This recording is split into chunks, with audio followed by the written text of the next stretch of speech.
सन्माननीय भगीरथ भालके हे आदरणीय भालके नानांचा वारसा सांगतात.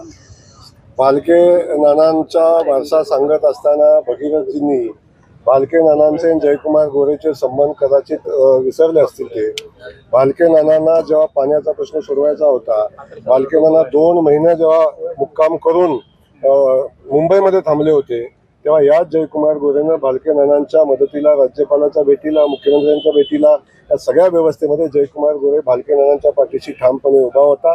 आणि माझा मतदारसंघ नसतानाही त्यामुळं ज्याची त्याची संस्कृती आहे, कुणी आरतोळे बोलावं, कुणी काय बोलावं, पण एक सांगतो की त्यांनी त्यांची संस्कृती दाखवलेली आहे. आणि मला वाटतं भालके नानांना बिलकुल हे अपेक्षित नाही.